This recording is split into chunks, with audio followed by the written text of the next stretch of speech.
Hello, bienvenue dans un nouveau podcast d'Entreprendre et Voyager. Aujourd'hui, on va parler de comment rencontrer des personnes en tant que digital nomade. La spécificité d'un digital nomade, c'est de voyager tout en travaillant en ligne. Et lorsque tu arrives dans un nouvel endroit en tant que digital nomade, tu es souvent seul, sauf si tu es en couple ou entre amis. Mais comme ce n'est pas un simple voyage, que tu vas y rester quelque temps, tu as sûrement envie d'en profiter pour rencontrer de nouvelles personnes, échanger, discuter.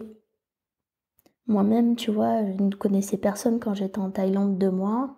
Et là, je suis à peu près 3 mois à Nice et je connais personne non plus. Donc, l'avantage avec le digital nomadisme, c'est que ça permet de rencontrer des locaux, de nouer des liens, plus à mon avis sur le long terme.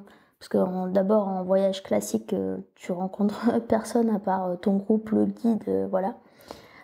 Tandis que là, tu peux vraiment rencontrer des personnes. Alors oui, certes, comme tu es digital nomade, tu vas repartir de cet endroit, mais qui sait, tu pourras toujours y revenir. Et comme l'explique Jean Rivière de la chaîne Rejoins le mouvement, que j'aime beaucoup, moi je pense que c'est sympa d'avoir des bases dans plusieurs endroits du monde et c'est justement un des piliers du digital nomadisme. Voici donc mes conseils pour rencontrer du monde quand tu voyages, quand tu débarques quelque part en tant que digital nomade. Le premier, c'est d'intégrer des groupes Facebook locaux. Comme ça, tu vas pouvoir rester en alerte, voir quel type de personnes sont sur place, qu'est-ce que tu pourrais faire.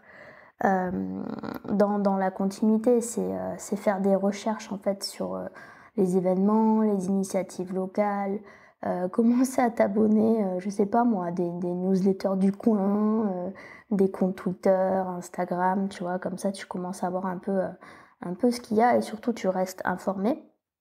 Ensuite, bien sûr, tu peux t'inscrire à des activités, des ateliers en présentiel dans le coin.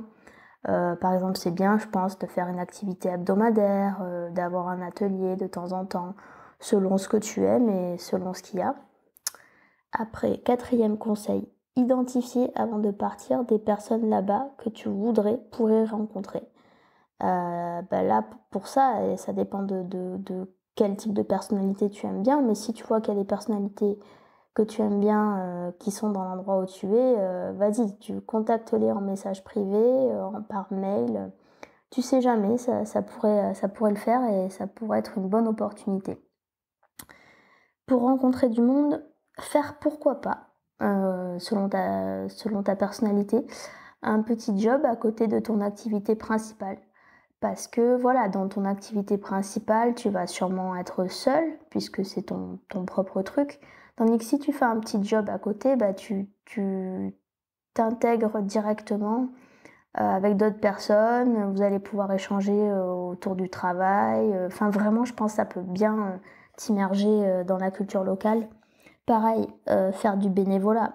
Comme ça, t'as pas de pression, tu peux découvrir de nouveaux domaines d'activité, te faire de l'expérience. Donc ça, c'est vachement bien à mon avis, surtout à l'étranger pour rencontrer du monde. Un autre conseil, moi j'aime bien, c'est faire du troc. Donc je suis inscrite à une application qui s'appelle Give et ça, c'est dans toute la France et ça se développe à l'international. Et de cette façon, on échange des objets et en échangeant des objets, non seulement on fait des économies, mais en plus on rencontre du monde. Je pense que je reviendrai sur ça parce que j'aime beaucoup. Pour rencontrer du monde en tant que digital nomade, bien sûr, tu peux aller en soirée, dans des bars, en boîte, même ou dans des cafés. Moi, en Thaïlande, j'ai fait alors c'était pas une soirée, mais c'était un déjeuner de digital nomade, donc c'était super chouette pour rencontrer de nouvelles personnes. Et je me suis liée avec une fille que j'ai revue plusieurs fois après, donc ça c'était cool.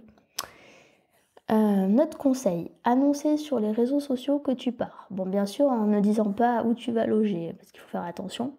Mais si tu annonces en avance que tu vas partir quelque part, il y a peut-être des personnes qui sont déjà sur place, qui sont intéressées et qui seront intéressées de te rencontrer toi. Et en fait, c'est ce qui s'est passé pour moi, par Facebook et par LinkedIn et des personnes qui sont déjà, sur Nice où je suis en ce moment et ça m'a fait plaisir qu'elles me disent: «Ah bah tiens Marion, tu viens à Nice, ce serait chouette de se rencontrer». Donc ça, c'est super cool. Enfin, un dernier conseil, c'est d'organiser toi-même un petit événement local. Alors bien sûr, selon où tu es, les conditions, surtout avec le Covid en ce moment, il faut faire super attention. Mais voilà, tu pourrais dire, bah, voilà, moi je suis à, Lisbonne en ce moment, à tel endroit, est-ce que ça te dirait de venir? Selon que tu as déjà, un certain réseau ou pas, pourquoi pas? Je pense que ça peut être à réfléchir même, je sais pas, si on pourrait mettre des affiches, locales pour faire ça. C'est une bonne idée. Bien sûr, ça dépend de tes objectifs derrière, de ta disponibilité, de quel type de personnes tu voudrais rencontrer. Pour ma part, ici, je voulais rencontrer des entrepreneurs pour échanger et puis, des personnes qui partagent mes centres d'intérêt pour élargir mon réseau et pourquoi pas me faire de nouveaux amis. Donc je me suis inscrite, notamment à un cours de yoga hebdomadaire en extérieur dans un parc à Nice et franchement, j'en suis à ma troisième séance et c'est très chouette parce qu'il fait beau et ça permet de se détendre en rencontrant de nouvelles personnes et tout ça. J'ai aussi contacté quelques entrepreneurs à Nice et je pense qu'on se verra un de ces 4, j'espère bien.